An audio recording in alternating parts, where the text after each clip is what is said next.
I'm going to show you how to airbrush Sunless Tanning by Dinair with our Airtan Airbrush Tanner. So all we're going to have to do is take our longer hose, this is an 8-foot hose,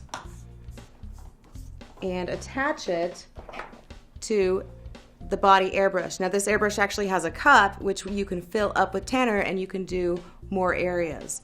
So we'll just put it onto the 8-foot hose. And to mix it, I'm just going to take the tanner. It comes in light or dark, which is a 6% DHA or an 8% DHA. And we'll just fill up the cup, probably about 3/4 of the way full. And it is important to shake it, so you want to get those, there's natural moisturizers inside the tanner, so we want to shake those in.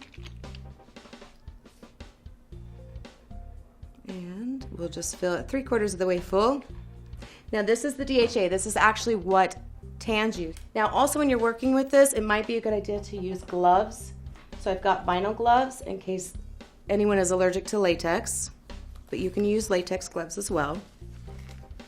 And this helps protect your hands as your technician so that we don't tan my hands.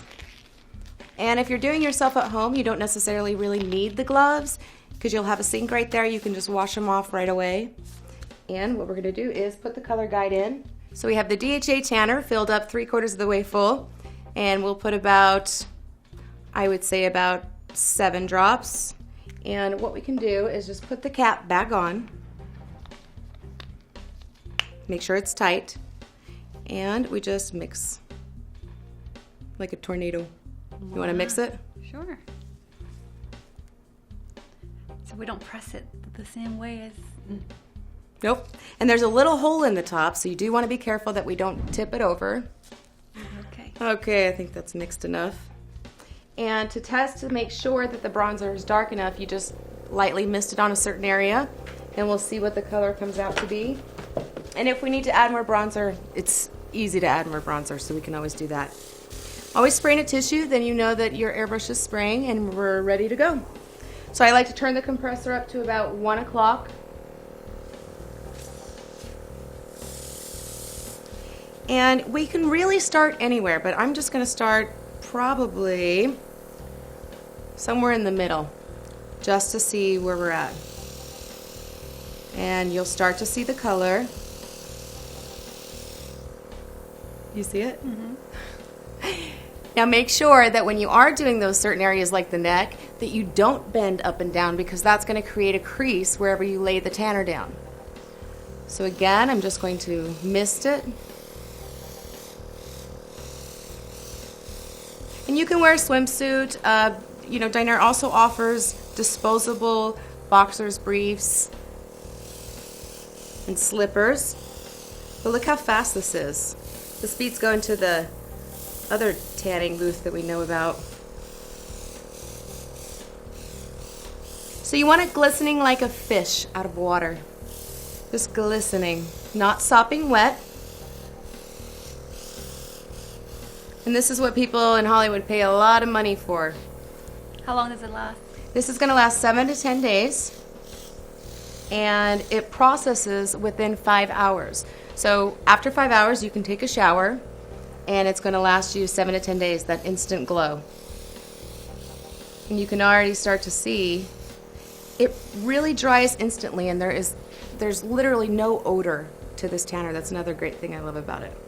So when you get to the arm area, we just want to make sure to lift anywhere. And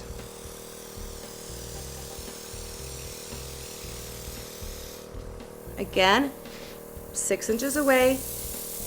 Just like when you're doing airbrush makeup, with airbrush tanning, you want to be a little further back and just do sections at a time. And it really is fast. And I'm doing the back here, and I'm going to turn you just so we can see. So we just do the back here. Now you will have a line because of what you're wearing. But if you didn't want that line, it's always okay to go without. Go ahead and lift up your arm. And you want to get right in. If you can lift it all the way. There we go. About 6 inches away. And anyone can really tan. The only thing you want to watch out for is if you're in the first trimester, because of course we don't want to do anything when we are pregnant, because there's really no testing done on it. So we just want to make sure to stay away from that. Other than that, it's safe to tan all year round. So again, just moving the parts. Before you lay your arm down, it's important to let it dry, and it really dries within a couple minutes. So just do the rest of the areas until that area dries. And you can see how even it is. When you get around the elbows, be extra careful. Either extend your airbrush out a little bit and just mist it, because those are drier areas which tend to suck up the tanner. And we really don't want those to tan.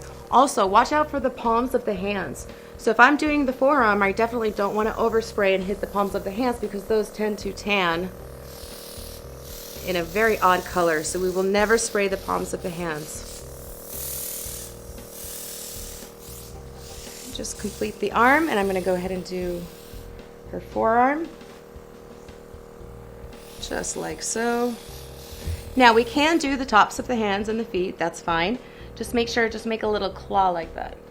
There we go. We want to open up those knuckles, open up those natural folds in the skin. And I'm just going to mist the tops and the sides, but never heavy, always super light. You can always wrap the hose around your arm too. That helps to get it out of the way when you're in these areas. Okay, so this is part of the upper half. Now we'll go ahead and continue on.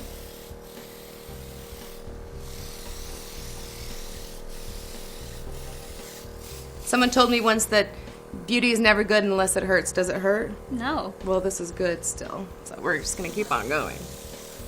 And you just do the outside of the tops of the hands. Now the fingernails, when we get around the fingernails, this is something that you can do. Dinair offers liquid latex that you can actually put onto the fingernails, and that helps the overspray so that your fingernails don't tan if you don't have any polish. Okay? For this case, what we can do is we can just put a little bit of our petroleum jelly just on the tops of the fingernails, and that helps too. Again, we're going to do the underneath of the arm. What's great about this product too is there's no overspray. It's not going on the walls. So you can do yourself super easy in your bathroom. And I'm using the same compressor that I did for the airbrush makeup. Again, I'm going to turn you around, not because you've been bad. And this is your elbow. Again, so we want to be very light on the elbow. Back up a little bit with your airbrush and just lightly mist. And see, if I mist towards your face, look at your face, so we'll point the opposite direction. Good. Now, if you're wearing any deodorant, make sure to remove that first, because the tanner reacts with that. And this is almost like caramel on a hot stove. It's cooking and cooking with your amino acids, and that's what actually the tan does, is it works with the uppermost layer part of your skin. Now, how do you spray your back if you're by yourself in your apartment but you need to get tan to go out?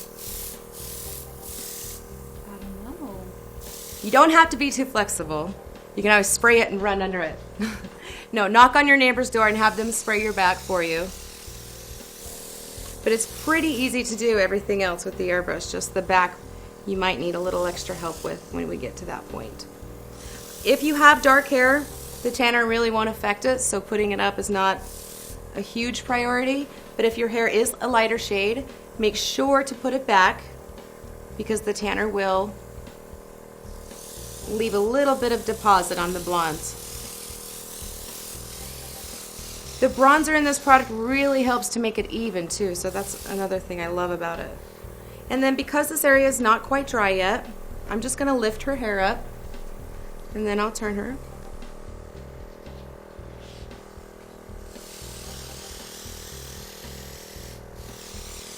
It's okay to sleep in it and wash it off the next day. That's absolutely fine.